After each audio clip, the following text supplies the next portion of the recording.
가면산장 살인사건, 히가시노 게이고, 제2막 침입자. 갑자기 얼굴에 강한 빛이 비쳤다. 눈이 부셔 얼굴을 찡그리며 가까스로 상대를 보았다. 깡마르고 몸집이 작은 남자와 눈이 마주쳤다. 순수한 일본인이 아닌지 얼굴의 윤곽이 뚜렷하고 깊다. 남자는 한 손에는 손전등을 들고 한 손에는 권총을 쥐고 있었다. 뭐하는 놈이야? 뭐하러 온 거야? 다카유키가 물었다. 그러나 상대는 질문에 대답하지 않았다. 이 별장에 지금 몇 명이 묵고 있나?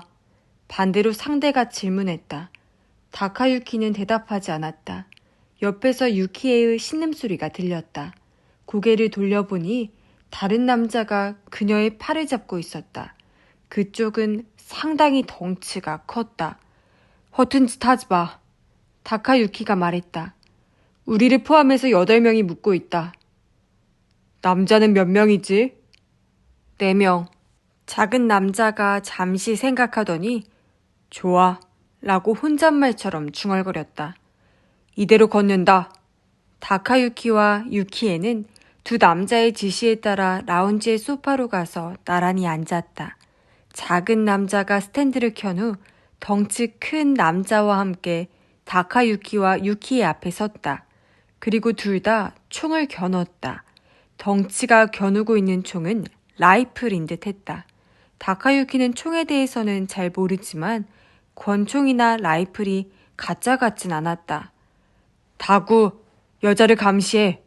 작은 남자가 덩치에게 지시하고는 다카유키에게 일어서라는 듯이 손가락을 까딱 움직였다.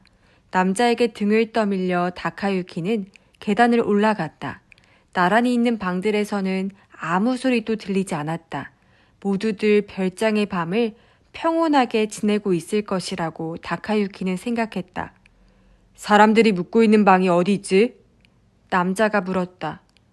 방을 전부 사용하고 있는데. 좋아, 모두 밖으로 나오라고 해. 오른쪽에서부터 차례로. 오른쪽에서 첫 번째 방은 저 여자의 방이야. 다카유키가 아래층에 있는 유키에를 가리키며 말했다. 그럼 두 번째 방부터. 남자가 말했다. 오른쪽에서 두 번째 방은 게이코의 방이다. 문을 3번 노크하자 반응이 있었다. 누구세요? 가시마입니다. 잠시 할 얘기가... 안에서 잠금쇠를 푸는 소리가 나더니 게이코가 문틈으로 얼굴을 내밀었다. 그녀는 낯선 남자가 있는 것을 보고는 잠시 어리둥절해하다가 눈을 부릅떴다. 권총을 알아본 듯 했다. 밖으로 나와. 남자가 말했다. 이게 무슨 일이냐는 듯이 게이코가 다카유키를 보았다. 다카유키는 말없이 고개만 저었다. 빨리 나와. 얌전히 있으면 해는 입히지 않을 테니까. 옷을 갈아입게 해줘요. 게이코가 말했다. 그녀는 위아래로 트레이닝복 차림이었다. 그대로 나와. 꾸밀 필요는 없으니까. 남자가 권총을 겨눴다. 그녀는 포기하고 방에서 나왔다. 같은 식으로 시모조 레이코도 깨웠다. 레이코는 상황을 이내 간파하고는 다친 사람은? 하고 다카유키에게 물었다. 그는 지금까지는 없다고 대답했다. 남자는 게이코와 레이코에게 밑으로 내려가라고 했다. 1층에서는 다구라고 불린 남자가 라이플을 든 채로 기다리고 있다가 그녀들을 유키의 옆에 나란히 앉게 했다. 그 다음 문에서 얼굴을 내민 사람은 아스코였다. 그녀는 남자를 보더니 비명에 가까운 소리로 외쳤다. 당신 누구야? 무슨 짓이야?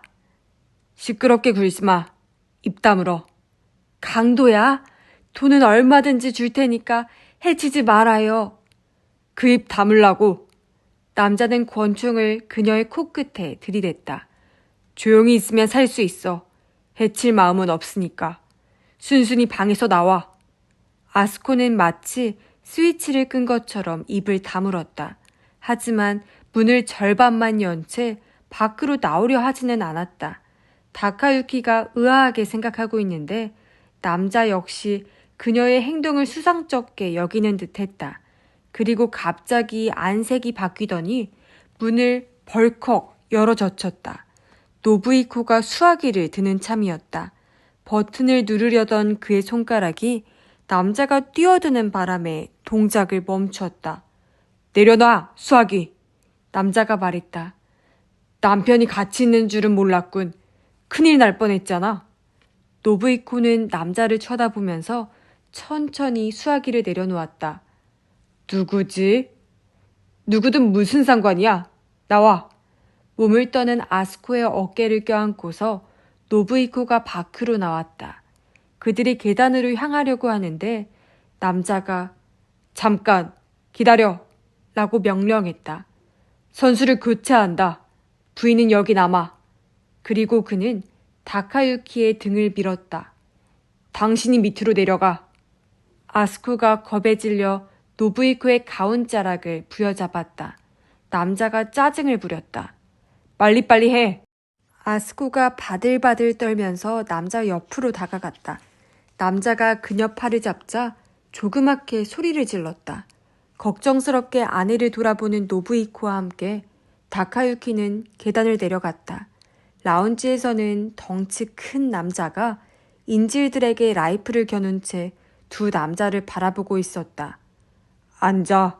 덩치가 말했다. 짐승이 웅얼거리는 듯한 목소리였다. 다카유키와 노부이코는 소파에 이미 앉아있는 세 여자 옆에 가서 바닥에 앉았다. 이게 어떻게 된 일인가? 노부이코가 다카유키의 귀에 대고 속삭였다. 다카유키는 유키에가 부르러 온 후의 일을 간단하게 설명했다. 그 다음 도시아키와 기도 노부오가 작은 남자의 위협을 받으면서 계단을 내려왔다. 도시아키는 아직도 사태가 파악되지 않는 듯한 표정이었고 기도 쪽은 비루하게 보일 정도로 겁에 질려 있었다. 두 남자도 다카유키 옆에 앉았다. 마지막으로 아스코가 작은 남자의 손에서 빠져나와 노부이코에게로 왔다. 대체 뭐하는 놈들인가? 노부이코가 다시 물었다. 왜 이런 짓을 하는 거지? 우리에게 원한이라도 있는 건가? 그러나 작은 남자는 그의 질문을 무시하고서 실내를 오락가락했다. 겉은 닫혀있군. 하기야 한밤중이니. 외딴 곳이라 밖에서 누가 엿볼 염려는 없겠지만 그가 낮은 소리로 혼자 중얼거렸다. 이쪽 저쪽을 돌아보고는 남자가 돌아와서 다시 노부이코의 얼굴에 권총을 들이댔다. 당신이 이 별장 주인이 모양이군. 모리사키 노부이코, 제약회사 사장. 내게 원한이 있는 거라면 다른 사람들까지 끌어들이진 않았으면 좋겠군. 과연 사장다웠다. 일이 닥치면 오히려 배짱이 두둑해지는지 노부이코의 목소리에는 낭패한 기색이나 두려움이 담겨있지 않았다. 많은 사람의 머리 위에 서 있는 입장이니 누군가에게 원한을 살 가능성도 있다는 점을 평소부터 각오하고 있었는지도 몰랐다. 그런데 작은 남자는 코웃음을 쳤다. 당신들에게는 원한이 없어. 우리가 필요한 건 이 별장이다. 오늘 밤 이곳에 오기로 한 건 2주일 전에 벌써 결정된 일이야. 그러니 소유자인 당신에 대해서도 조사를 했지. 그리고 예정대로 온 거야. 그런데 어쩌다 당신들과 마주치게 된 거지.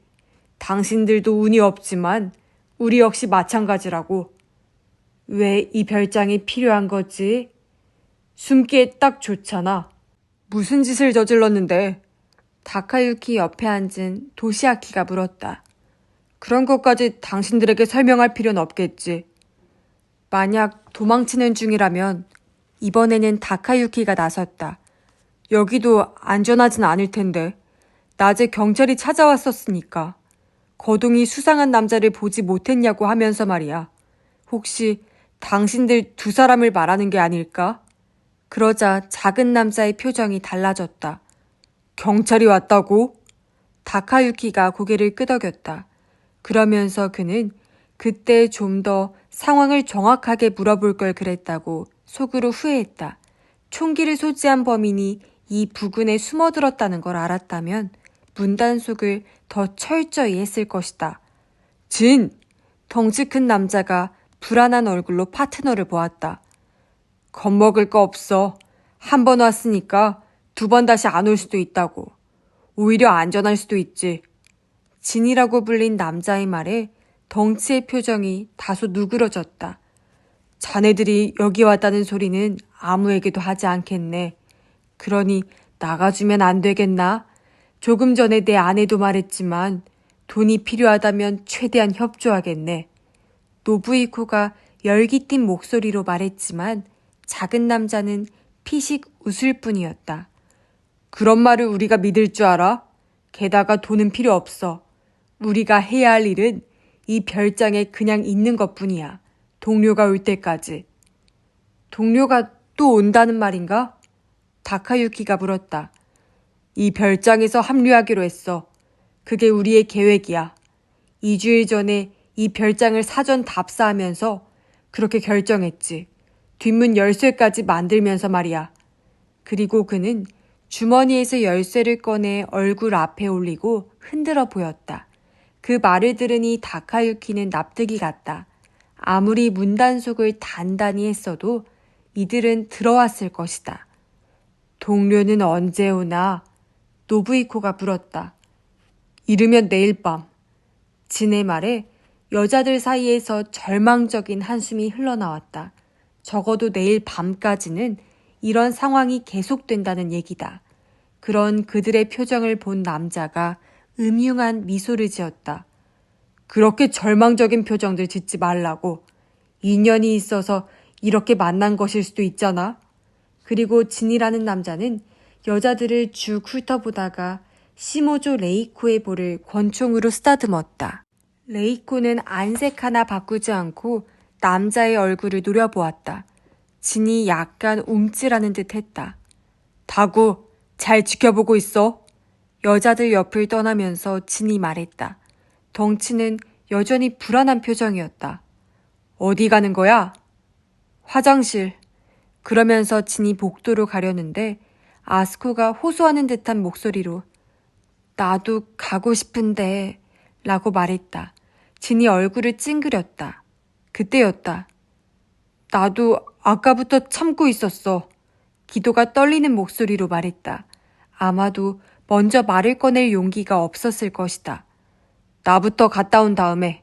진이 내뱉었다. 지금은 우리가 이 별장의 주인이니까. 화장실에 가고 싶다는 사람들을 한 명씩 데리고 갔다 온 후 진은 로프나 끈을 찾아온다면서 다시 라운지에서 나갔다. 인지를 포박하려는 목적일 것이다. 그런데 잠시 후 그는 짜증스럽다는 표정으로 돌아왔다. 쓸만한 끈이 하나도 안 보이는군. 뭐 됐어. 이렇게 지키고 있으면 되니까. 진은 권총을 다카유키에게 겨눈 채 체스 테이블 옆에 앉았다.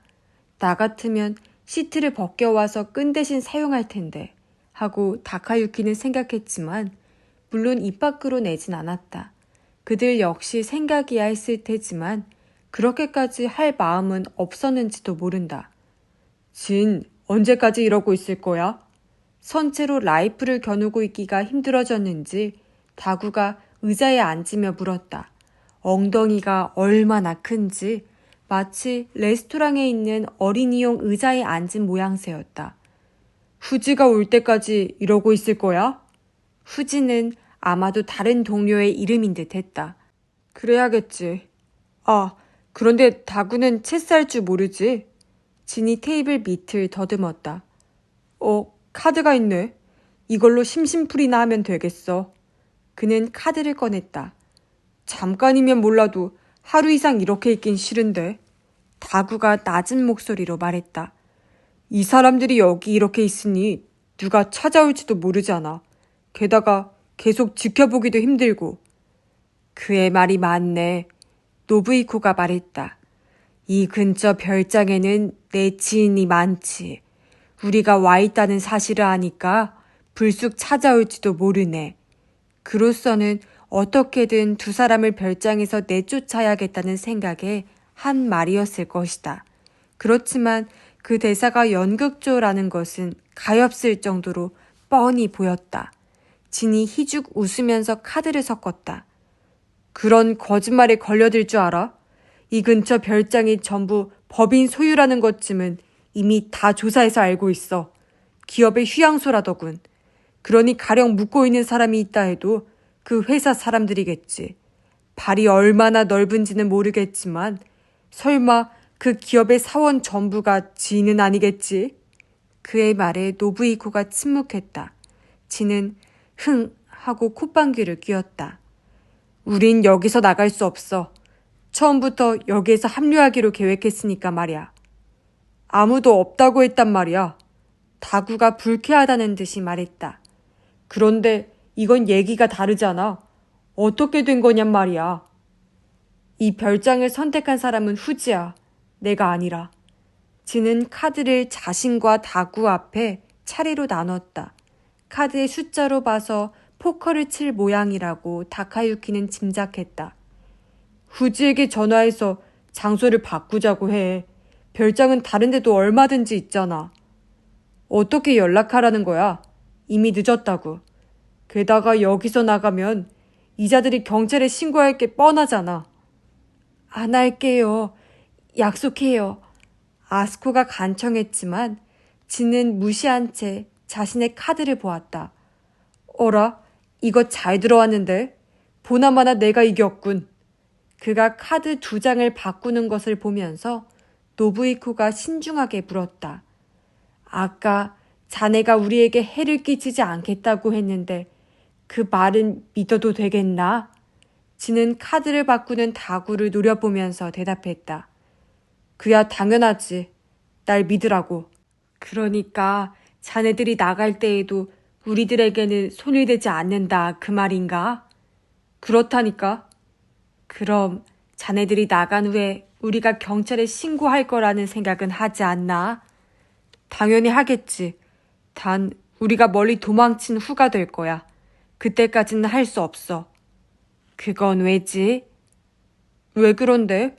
다구도 파트너에게 똑같이 물었다. 우선 전원의 손발을 묶고 방에 쳐넣을 거야. 진이 다구에게 설명했다. 하지만 한 사람은 우리가 데리고 갈 거야. 그리고 우리가 안전한 장소에 도착한 다음에 풀어주면 되겠지. 그가 노부이코에게 눈길을 돌렸다. 만약 그 전에 당신들이 경찰에 신고할 경우 인질의 목숨은 없어. 그 한 사람의 목숨이 아깝지 않으면 얼마든지 신고하라고. 우리야 죽여버리면 그만이니까. 이건 단순한 협박이 아니야. 그렇게 말하고서 지는 모두의 얼굴을 할 듯이 쭉 돌아보았다. 누구를 인질로 데리고 갈 것인지 물색하는 듯한 눈빛이었다. 조잡하고 야비하지만 배짱은 두둑한 작자군. 다카유키는 작은 남자에 대해 그렇게 생각했다. 그들 역시 계획이 뒤틀려서 당황했을 것이다. 실제로 덩치는 처음부터 계속 불안해하는 기색이었다. 그런 상황에서도 진이라는 남자는 앞일을 생각하고 있다. 인지를 데리고 도망간다는 것은 위험 부담이 따르지만 괜찮은 아이디어일지도 모른다. 그렇게 되면 끌려간 사람의 안전이 확인되기 전에는 신고할 수 없을 게 분명하다. 어쨌든 후지라는 작자가 오지 않는 한 그들이 나가는 것을 기대하기 어렵겠다며 다카유키는 각오를 다졌다. 날이 밝을 때까지 진과 다구는 포커를 쳤다. 다구는 말수도 적고 머리도 그다지 좋아 보이지 않지만 승부에는 강했다. 칩이 대부분 그의 앞으로 옮겨갔다. 여전히 못 당하겠군. 진은 주머니에서 1,000엔짜리 지폐를 몇 장 꺼내더니 체스 테이블에 올려놓았다. 다구의 투박한 손이 그것을 움켜쥐고 바지 주머니에 쑤셔 넣었다. 인질들은 축 늘어져 있었다. 수면 부족에다 계속 긴장하고 있으니 그럴만도 했다. 특히 다카유키는 거의 눈을 붙이지 못했다. 배가 고픈데? 커튼 사이로 밖을 기웃거리던 진이 배를 문지르면서 말했다. 아침 햇살이 가느다랗게 새어들고 있었다. 나도 물 좀 먹어야겠어. 다구가 라이프를 테이블에 내려놓더니 어디선가 배낭을 들고 와 안에서 샌드위치와 주먹밥 등을 꺼냈다. 편의점에서 사온 것인 듯 했다. 다카유키는 테이블에 놓여있는 라이플에 신경이 쓰였다. 지금 다구는 먹는 데 열중하고 있고 진도 거기에만 정신이 팔려 있다. 그 틈을 노려 어떻게든 빼앗을 수는 없을까? 이렇게 허접한 것은 이제 그만 먹자고. 진이 쓴 웃음을 지었다. 먹을 게 전혀 없을 줄 알았는데 지금 보니 넘쳐나잖아. 게다가 요리사도 있고 웨이트리스도 있고 말이야. 그의 말에 다구가 유키의 쪽을 보았다. 음식에 이상한 거 섞진 않겠지? 독? 그런 게 있을 리 있겠어? 그리고 옆에서 지켜보면 되지 뭐. 그래도 불안하면 누구든 먹어보라고 하면 될 일이고. 어젯밤에 식품 창고 봤지? 야, 우리는 구경도 못한 식품들이 잔뜩 쌓여있던데. 그랬지. 진의 제안에 수긍이 가는지 다구는 혀를 날름거리면서 샌드위치와 주먹밥을 배낭 안에 도로 집어넣었다. 덩치 쪽도 비교적 안정을 되찾은 듯 했다. 자, 그럼 이제 요리 솜씨나 구경해볼까? 당신이 주방장인가? 진이 아스코에게 권총을 겨눴다. 그녀는 노부이코의 팔에 매달려 부들부들 떨었다. 당신을 먹겠다는 것도 아닌데 그렇게 겁낼 거 없잖아. 도와줄 사람이 필요하면 몇 명 고르고. 고모, 제가 도울게요. 유키에가 말했다. 이어서 게이코와 시모조 레이코도 저도 도울게요. 라고 말했다. 거참 구분하기 쉬워서 좋군. 여자들 전원이 주방으로 집합이라. 일어서! 하고 진이 여자들에게 명령했다. 유키에 이어 게이코와 레이코가 주방으로 향했다. 마지막으로 아스코가 비틀거리는 걸음으로 걸어갔다. 간은 심심하게 하라고. 연부는 피하고 있으니까. 진의 농담에 혼자 웃던 다구가 배낭을 들고 체스 테이블에서 일어섰다. 라이플은 그대로 놓은 채였다. 진이 빨리 가라는 식으로 아스코의 등을 떠밀면서 부엌 쪽을 바라보았다. 지금이다! 하고 다카유키가 엉덩이를 들렸는데 한 발 앞서 도시아키가 움직였다. 온몸을 던지듯 테이블을 향해 몇 걸음 뛰어가 라이플을 집어들었다. 총 버려! 도시아키의 목소리를 듣고서도 진은 무슨 일인지 모르는 표정이었다. 그러다 겨우 사태를 파악했는지 입술을 일그러뜨렸다. 뭐 하는 짓이야? 안 들려? 도시아키가 다시 소리를 질렀다. 총 버리라잖아. 그런데도 진은 총을 버리지 않았다. 대신 다구 쪽을 보면서 턱짓을 했다. 그러자 다구가 도시아키 쪽으로 한 걸음 다가왔다. 움직이지 마. 도시아키가 다구에게 총을 겨눴다. 총을 버려. 그렇지 않으면 이자를 쏘겠어. 그러자 진이 냉소를 머금었다. 쏘고 싶으면 쏘지 그래. 진. 다구가 중얼거렸다. 걱정 마. 못 쏠 테니까. 못 쏘기는. 도시아키가 상대를 노려보았다. 당신 먼저 쏴버리는 수도 있어. 그러나 진은 키득키득 웃을 뿐이었다. 당신 총을 쏴보기나 하고서 그런 소리를 하는 거야? 방아쇠를 당기면 그만이지. 그럴 줄 알았다니까. 그런 데서 쐈다가는 이 부인이 맞을지도 모르는데. 그러면서 그는 옆에 있던 아스코의 팔을 잡더니 자기 앞으로 확 잡아당겼다. 이래도 쏘겠나? 도시아키의 눈에 망설임이 어렸다. 그가 대답하지 못하자 자신감을 얻은 진은 권총을 아스코의 목에 들이댔다. 라이플을 다구에게 돌려준다. 도시아키는 한 걸음 뒤로 물러나 새삼 다구를 조준했다. 진이 고개를 저었다. 쏘고 싶으면 쏘라고 했잖아. 대신 부인의 목숨은 없는 거야. 몇 초 동안 움직이지 않던 도시아키는 결국 포기했다. 그가 라이플을 테이블에 내려놓자 다구가 재빨리 손을 뻗어 집어들었다. 그러고는 도시아키의 배를 걷어찼다. 도시아키가 벽 앞까지 튕겨나가자 기도가 자지러지는 소리로 비명을 질렀다. 욕실에 수건이 몇 장 있었지. 그걸로 그놈의 손발을 묶어. 진이 명령하자 다구는 욕실에서 화려한 스포츠 타월 2장을 가져왔다. 그리고 한 장으로는 도시아키의 두 발목을, 다른 한 장으로는 두 손을 등으로 돌리게 해서 묶었다. 손발이 묶여 움직이지 못하는 도시아키의 옆구리를 진이 몇 번이나 걷어찼다. 도시아키는 신음을 내질렀다. 속이 쓰리겠군. 진이 도시아키를 내려다보며 말했다. 당신의 실수는 눈 딱 감고 쏘지 않은 거야. 총을 짚는 순간 가타부타 따지지 말고 나를 쐈어야지. 그랬으면 간단한 일을. 다음부턴 그러지. 얼굴을 찡그리면서 도시아키가 말했다. 진은 소리나지 않게 웃었다. 자, 이제 여흥은 끝났으니 요리를 시작해야지. 다구, 남자들을 잘 지켜보고 있어. 그런데 다구는 대답을 않고서 파트너를 빤히 바라보고 있다. 왜 그러는 거야? 진이 물었다. 아까 한 말 진심이야? 아까 한 말? 나를 쏘고 싶으면 쏘라고 한... 다구! 진은 코로 흥 하고 숨을 내쉬면서 쓴 웃음을 짓더니 파트너의 어깨에 손을 얹었다. 내가 말했잖아. 저놈은 쏠 마음이 없었어. 그걸 아니까 내가 그렇게 말한 거지. 상대가 초짜가 아니었으면 물론 다르게 돼 있을 거야. 정말이지? 그럼 정말이고 말고. 기분 풀어. 맛있는 거 만들라고 할 테니까. 뭘 먹고 싶은데? 햄에그? 아, 맞아. 네 놈은 치킨을 좋아하지. 두툼한 스테이크. 다구가 말했다. 배고파 죽을 지경이야. 오케이. 아침부터 스테이크라. 다구다워서 좋다. 레어로 굽고 소스는 일본식 아니면 안 먹어. 부인, 들으셨죠? 진은 권총을 겨눈 채 유키에와 아스코 등이 있는 곳으로 성큼성큼 걸어갔다. 내 친구는 일식 스테이크가 먹고 싶답니다. 솜씨 한번 발휘해 보시죠. 그의 위협에 여자들은 주방으로 사라졌다.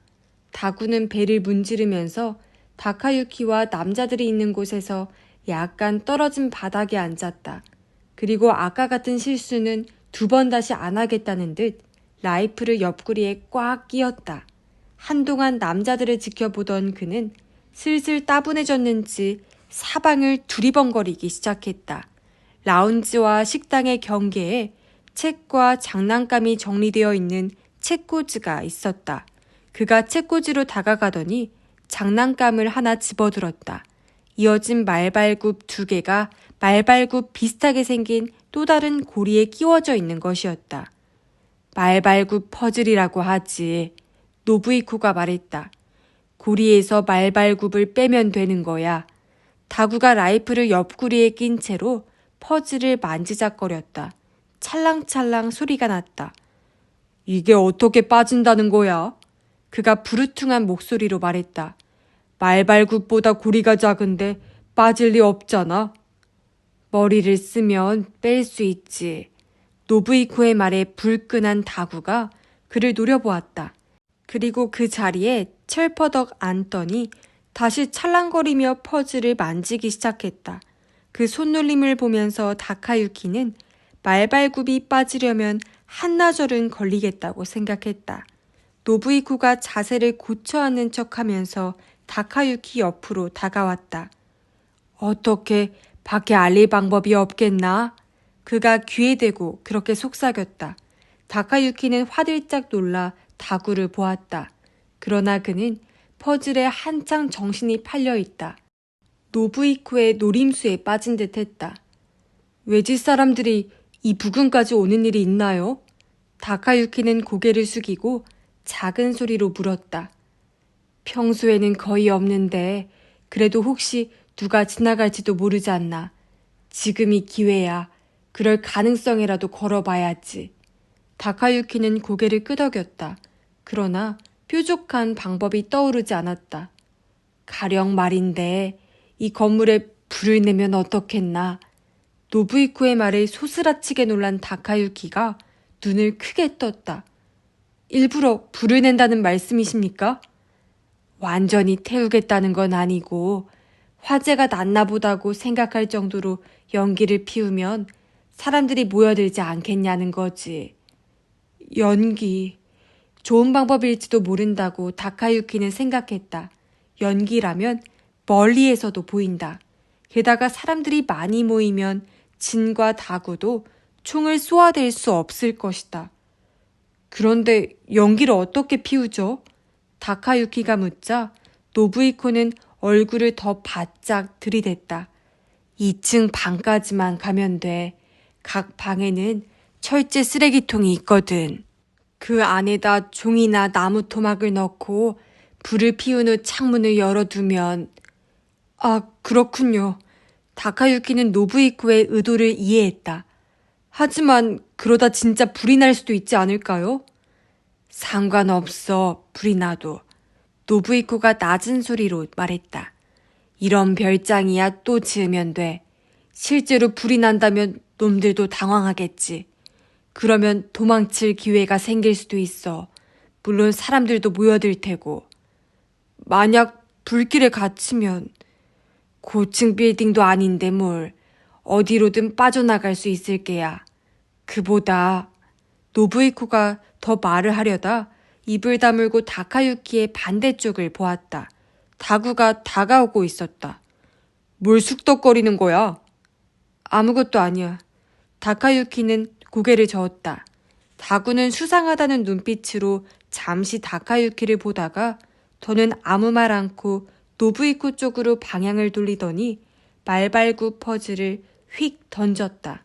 노부이코는 자기 앞에 떨어진 퍼즐을 바라보더니 다구를 올려다보았다. 왜 그러나? 매 보라고. 다구가 말했다. 절대 안 빠지겠지만. 노부이코는 다카유키 쪽을 힐끔 보고는 손을 뻗어 퍼즐을 집었다. 잘 보게. 그러고는 말발굽과 고리를 약간 비트는 것처럼 손을 움직였다. 말발굽은 오른손에, 고리는 왼손에 남았다. 다구의 눈이 무슨 불길한 것이라도 보는 것처럼 휘둥그레졌다. 다구 앞에서 노부이코의 두 손이 서로 교차하는 듯 하더니 고리가 다시 엮였다. 다소 요령이 필요하지. 연습도 해야 하고. 노부이코가 퍼즐을 다구에게 내밀었다. 다구는 그것을 받아들고서 다카유키와 남자들에게 라이프를 겨눈 채 몇 걸음 뒤로 걸어가더니 바닥에 앉아 퍼즐에 재도전했다. 노부이코가 다시 다카유키 옆으로 슬금슬금 다가왔다. 아까 하던 얘기 말인데 놈들의 동료가 와서 여기를 떠날 때 인지를 데리고 가는 일만은 어떻게든 피해야 하지 않겠나? 놈들이 순순히 풀어줄 리는 없고 말이야. 게다가 인질로 최대한 약한 사람을 고르겠지. 남자라면 그나마 좀 안심이 되겠나만. 우울한 기분으로 다카유키는 고개를 끄덕였다. 같은 생각이었다. 인질로는 아스코나 유키에가 선택될 가능성이 크다. 아니, 성적인 욕구를 채우려 한다면 유키에를 데려갈 가능성이 가장 클지도 모른다. 그런 가능성을 고려하면 다소 위험을 감수하는 한이 있어도 도움을 청하는 수밖에 없지 않나 싶은데 연기 말인가요? 달리 좋은 생각이 있나? 다카유키는 고개를 저었다. 문제는 어떻게 실행하느냐죠. 그리고 다카유키는 다구를 보았다. 그는 여전히 말발굽 퍼즐을 손에 쥐고 힘으로 쥐어뜯기라도 하겠다는 듯 잡아당기고 있었다. 그런데 뭘 어떻게 했는지 고리가 한순간에 쑥 빠졌다. 그는 잠시 멍하게 그걸 바라보다가 됐다 라고 중얼거리며 다카유키와 노부이코를 보고는 희죽 웃었다. 주방에서 목소리가 들리더니 유키에와 게이코가 외건에 음식을 담아가지고 나왔다. 이어서 아스코가 시모조 레이코의 부축을 받으며 나타났다. 그녀들 뒤에서는 여전히 진이 총을 겨누고 있었다. 왜 그래? 당신 괜찮은 거요? 어지럽다고 하시네요. 시모조 레이코가 아스코를 식당 의자에 앉히면서 말했다. 괜찮아요. 좀 피곤할 뿐이에요. 이러고 있으면 금방 좋아질 거예요. 아스코는 테이블에 팔꿈치를 대고는 두 손으로 얼굴을 감쌌다. 내 아내를 잠깐이라도 쉬게 해주게. 원래 체력이 약한 사람인데 수면 부족에다 긴장까지 하고 있으니 힘을 못 쓰는군. 한두 시간이라도 좋으니 방에 가서 좀 눕게 해주게. 다카유키는 노부이코의 속셈을 이내 간파했다. 아스코를 부축하고 방으로 따라가서 연기를 피우려는 것이다. 그러나 진은 그의 요구를 들어주기는커녕 콧방귀만 핑핑 뀌었다. 본인이 이러고 있으면 좋아진다는데 당신이 괜히 나설 필요 없지. 그리고 아침을 먹으면 금세 기운을 차릴 거야. 어서 먹을 준비나 하라고. 그가 명령하자 유키에와 게이코가 외건에서 각자 앞에 음식을 나눴다. 롤빵과 소시지를 사용한 간단한 핫도그와 컵 수프였다. 시모조 레이코가 체스 테이블에 은색 쟁반을 내려놓았다. 거기에 담긴 것은 두툼한 스테이크 2장과 맥주 2병이었다. 이야, 아침부터 호합판이군. 진이 그렇게 말하자 다구는 심히 만족스럽다는 표정으로 의자에 앉았다. 그리고 포크와 나이프를 들어 어수룩한 손놀림으로 큼지막하게 잘라 입에 넣고는 병을 따서 맥주를 들이켰다. 도무지 먹고 싶은 마음은 없었지만 다카유키는 수프를 빵에 적셔 억지로 삼키듯이 식사를 했다. 남자들은 라운지에서, 여자들은 식당에서 먹으라는 지시가 있었다. 다른 사람들도 일그러진 얼굴로 빵을 뜯어 입에 넣었다. 여전히 묶인 채인 도시아키 역시 식욕이 있어 보이진 않았다. 당신네들 친척인가? 진이 갑자기 포크로 모두의 얼굴을 죽 훑듯이 가리켰다. 다 그런 건 아니네. 아무도 대꾸하지 않자 노부이코가 식당 칸막이 너머로 대답했다. 그래? 그래도 당신과 여기 있는 부인은 부부겠지? 그리고 저쪽에 묶여있는 놈이 아들. 아주 닮았거든. 그리고 나머지 사람들 말인데. 진이 유키에와 게이코 그리고 시모조 레이코를 힐끔거렸다. 셋 중에 하나는 딸이겠지? 어디 보자. 당신이 딸이지? 그렇지? 유키에를 가리키며 그렇게 묻자 유키에는 아니라고 대답했다. 아니라고? 그럼 당신인가? 나도 아니에요. 게이코가 퉁명스럽게 대답했다. 그렇다면 그가 시모조 레이코에게 눈길을 돌리는데 노부이코가 먼저 말을 꺼냈다. 딸은 없네. 없다고? 그럴 리 없을 텐데. 진이 눈썹을 찌푸리며 의심에 찬 눈빛을 아스코에게 보냈다. 이 별장에 숨기로 결정했을 때 당신네 가족에 대해서도 다 조사를 했지. 가족이 많으면 이용 빈도가 높아서 우리에게는 별로 좋지 않거든. 아무튼 조사한 바로는 당신네들에게 틀림없이 딸이 하나 있었어. 있었지. 하지만 죽었네. 3개월 전에.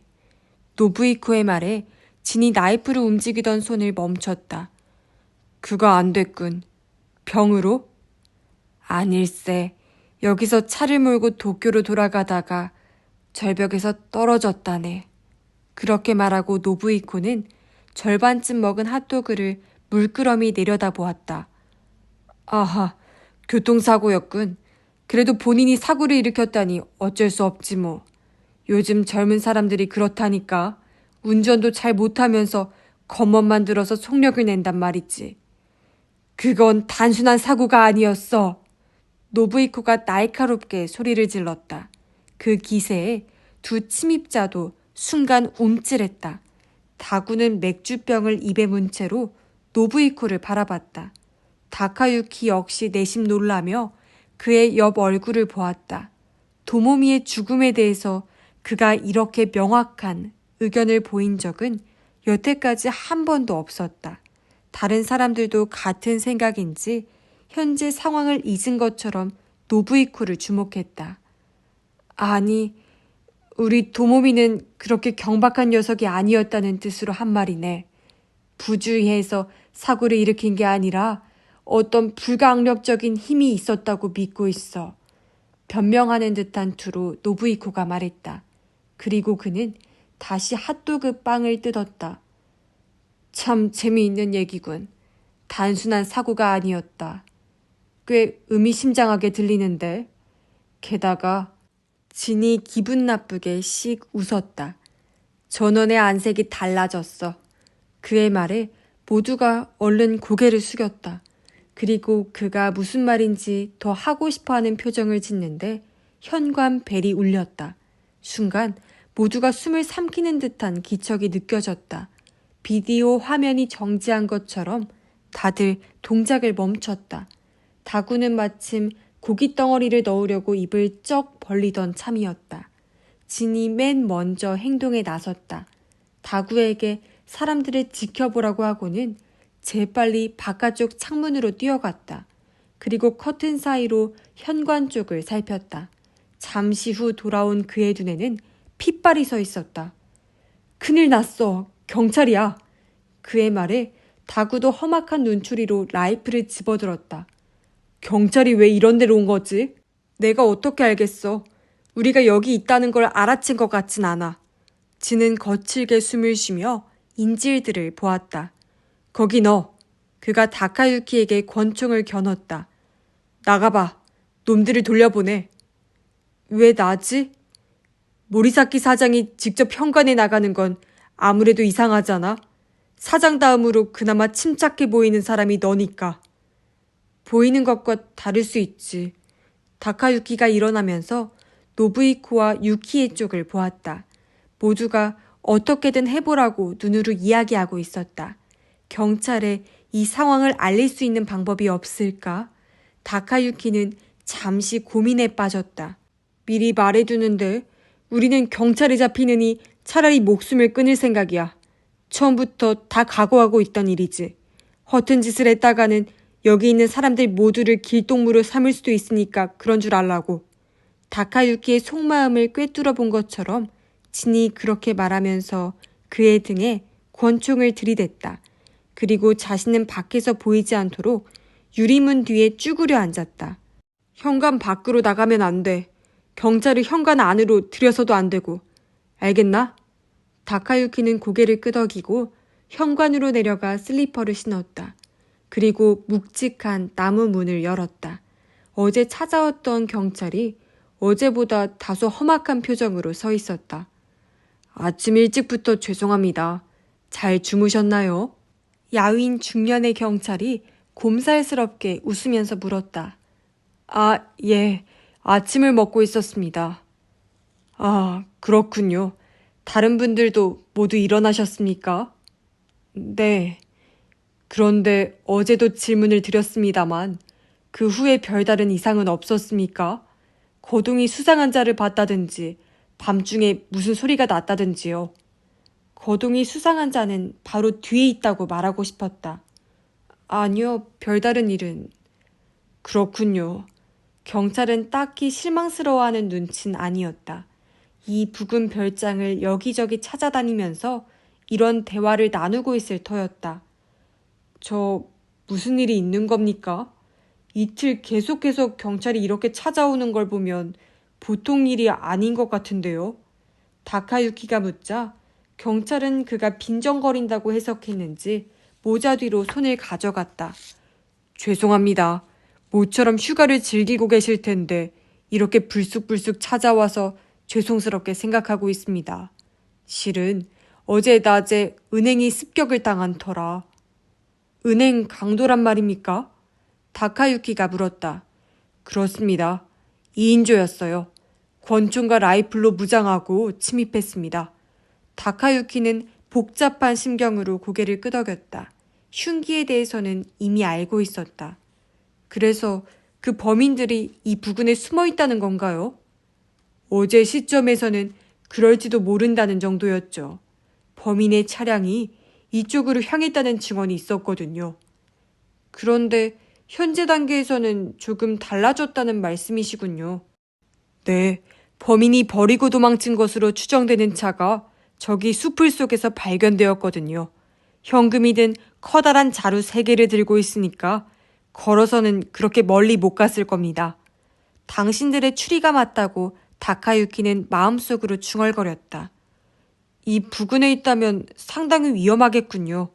그러면서 다카유키는 팔짱을 끼고 뒤에 있는 진에게 보이지 않도록 조심스럽게 자신의 뒤를 손가락으로 가리켰다.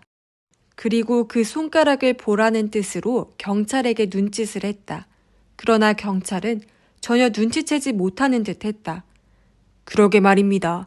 무엇보다 상대가 무기를 소지하고 있으니 말이죠. 위험을 피하기 위해서는 최대한 밖으로 나가지 않는 게 좋겠습니다. 그리고 가능하면 이곳에서 빨리 철수하시기 바랍니다. 네, 알겠습니다. 사람들에게 그렇게 전하도록 하죠. 제3 신호를 보내는데도 경찰은 다카유키의 손가락을 보려 하지 않았다. 그러는 와중에 젊은 경찰이 주차장 쪽에서 나타나 중년 경찰의 귀에 대고 뭐라고 속삭였다. 하얀 프렐류드를 타고 온 사람 있으신가요? 네? 네, 있어요. 시모조 레이코의 차였다. 운전석 문이 완전히 닫히지 않았다는군요. 잘 닫히지 않는다니 차 주인에게 알려주시죠. 뭐야, 그런 거였어? 다카유키는 실망스러웠다. 그럼 이만 실례하겠습니다. 경찰은 마지막으로 한 번 더 고개를 숙이고 돌아가려다 이제야 생각났다는 듯이 고개를 돌리고 말했다. 아 참, 다들 일어나셨다고 했죠? 네, 그런데요. 그렇다면 커튼을 열어주시는 게 좋겠습니다. 저희들이 이 부근을 계속 순찰하고 있으니 밖에서도 안쪽의 상황을 볼 수 있으면 더 안전하겠죠. 안에 계신 분들도 안심이 될 테고 말입니다. 그렇군요. 그렇게 전하겠습니다. 그럼 두 경찰은 가볍게 목례한 뒤 사라졌다. 다카유키가 문을 닫고 돌아서는데 진이 바로 뒤에 서 있었다. 하얀 프렐류드가 누구 차지? 시모조 씨라고 하자 진이 안에다 대고 그녀를 불렀다. 그녀가 나오자 다카유키는 사정을 설명했다. 내가 또 그랬나 보네. 그 차는 문이 조금 무거워서 제대로 꽝 닫아야 하는데. 열쇠를 가지러 방에 가지 않아도 됩니까? 뒤 범퍼 안쪽에다 보조키를 붙여놨거든요. 그러고서 그녀가 문을 열고 나가려는데 진이 그녀에게 권총을 들이댔다. 경찰이 어슬렁거리고 있을지도 모르지만 엉뚱한 짓은 하지 않는 게 좋을 거야. 여기서 다 보고 있을 테니까. 시모조 레이코는 날카로운 시선으로 작은 남자를 힐끗 보고는 밖으로 나갔다. 진은 문을 절반쯤 열어놓은 채 그녀의 뒷모습을 지켜보았다. 다행히 주차장이 똑바로 내다보였다. 물론 다행이라는 것은 그에게만 해당하는 일이지만 레이코는 자신의 차로 다가가자 뒤 범퍼 안쪽에서 보조키를 꺼내 차 문을 열었다. 그리고 다시 잘 닫은 후 돌아왔다. 부자연스러운 움직임은 없었다. 현관문을 좀 더 열지. 경찰이 있는지 확인해야겠어. 진이 한 걸음 뒤로 물러나 지시했다.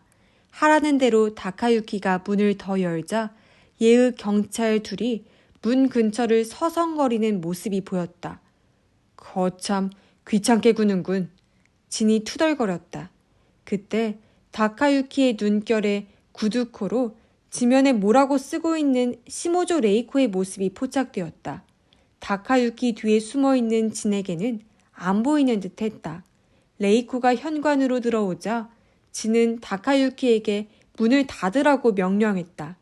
문이 닫히기 직전 다카유키는 레이코가 쓴 것을 보았다. 화장실 창문 바로 아래 SOS라고 큰 글씨로 쓰여 있었다. 그와 눈이 마주치자 레이코는 턱을 눈에 띄지 않게 살짝 아래로 당겼다. 라운지로 돌아온 진은 사람들을 모두 식탁에 앉으라고 한 뒤 다구에게 말했다. 그 자식을 풀어줘. 어쩌려고? 도시아키의 손발을 묶은 수건을 풀면서 다구가 물었다. 커튼을 닫고 있자니 부자연스러워서 그러는 거야. 그리고 진은 창문으로 다가가 커튼 사이로 밖을 내다보며 혀를 끌끌 찼다. 놈들이 아직도 어슬렁거리고 있군. 다구, 다 됐나? 이 사람들은 여기 앉아있으면 되지만 우리는 어떻게 하지? 다구가 그 몸집에 어울리지 않게 허둥댔다. 창문 아래 앉아있어. 밖에서 절대 보이지 않게. 진은 창문 바로 아래 벽에 기대어 앉으면서 유키에에게 총을 겨눴다. 이제 커튼을 연다. 괜히 허튼 짓 하며 시간 끌지 말고. 알겠어? 유키에가 일어나 진의 지시에 따랐다. 다카유키 위치에서는 펜스 너머에 있는 경찰의 모습이 보였다. 그들은 고개를 쭉 내밀어 이쪽을 들여다보고 있었다. 여길 보라는 게 아니라고. 다카유키가 속으로 외쳤다. 화장실 창문 아래야. 거기에 메시지가 있다고.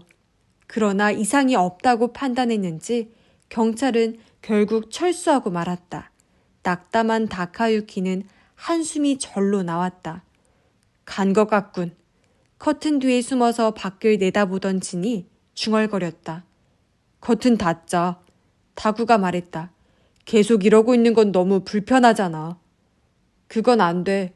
놈들이 또 올지도 몰라. 커튼을 닫았다 열었다 하면 오히려 수상하게 여길 거야. 불편해서 싫다니까. 그럼 좋은 방법이 있지. 진이 계단을 올라갔다. 복도 중간에 약간 넓은 공간이 있고 거기에 조그만 테이블과 의자가 놓여 있었다. 그는 그 의자에 앉아 난간 너머로 1층을 내려다보았다. 라운지와 식당이 고스란히 보이는군. 여기서 지켜보면 되겠어. 이 사람들은 어떻게 하고? 우리 눈에 보이는 범위 안에서는 조금 자유롭게 놔두자고. 그러면 만에 하나 밖에서 보더라도 이상하게 여기지 않을 거야. 아, 그리고 다구, 올라올 때 여자 한 명 데리고 와. 괜한 짓 못하게 인질로 삼아야지. 그러자 다구가 부리부리한 눈으로 4명의 여자를 할 듯이 바라보았다. 마침내 그가 시모조 레이코에게 다가갔다. 그 여자는 놔둬. 진이 위에서 지시했다. 같이 있어봐야 아무 재미도 없을 테니까. 저쪽 여자로 해. 그가 가리킨 쪽은 유키에였다. 그녀가 한 걸음 뒤로 물러났지만 다구의 거대한 손바닥이 가녀린 그녀의 팔을 꽉 잡았다. 그녀가 조그맣게 비명을 질렀다. 그렇게 거칠게 다루지 마. 기도가 일어나 애원하듯 말했지만 다구가 힐끔 노려보자 고개를 숙이고 그대로 앉아버렸다. 다구는 유키의 팔을 잡고 계단을 올라갔다. 자네들 대체 뭐하는 사람들인가? 무슨 짓을 저지른 거야?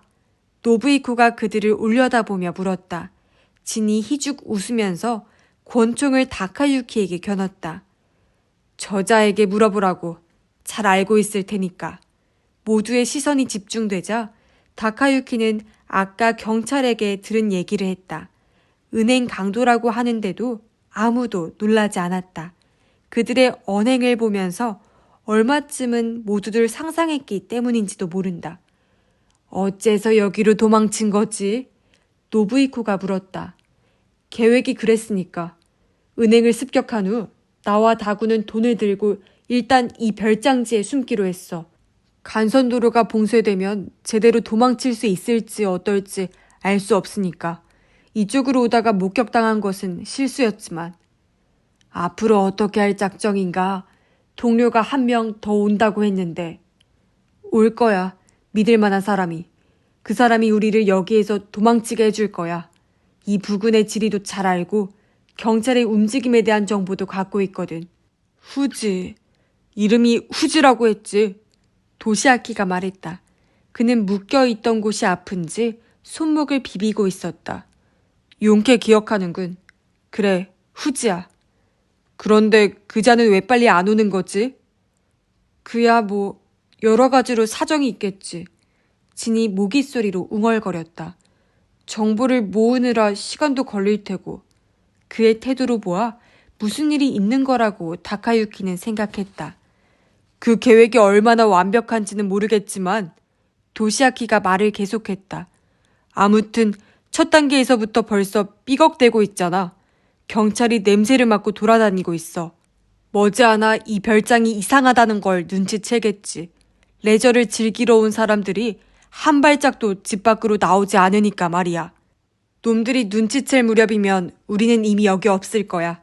경찰이 이 별장에서 발견하는 건 손발이 묶이고 입에는 재갈이 물린 너희들의 모습뿐일걸? 우리를 죽이지 않을 생각이로군. 지금은 그렇게 하는 게 현명할 거야. 노부이코가 가슴을 쫙 펴면서 말했다. 누구 한 명이라도 희생되면 그 순간 나는 저 문을 박차고 뛰어나가 경찰에 알릴 걸세. 희생자가 더 생긴다고 해도 말이야. 만약 일이 그렇게 되면 자네들에게는 강도 외에도 살인죄가 더해지겠지. 당신이 뛰어나가기 전에 쏴 죽이는 방법도 있어. 진이 눈을 번뜩이며 말했다. 그럴 경우에는 시모조 레이코가 말했다. 내가 뛰쳐나갈 거야. 경찰을 향해서. 나도. 이번에는 게이코가 나섰다. 나 역시. 다카유키도 잠자코 있지 않았다. 진은 잠시 어이없다는 표정을 짓더니 연달아 몇 번이나 고개를 저었다. 팀워크가 굉장하군. 좋아, 알겠어. 피자 득이 안 되는 일은 피하자고. 그 말투에는 조금 양보하는 듯한 뉘앙스가 배어 있었다. 침입자가 들이닥친 지 몇 시간, 위협을 당하던 쪽이 처음으로 반격에 나선 것이다.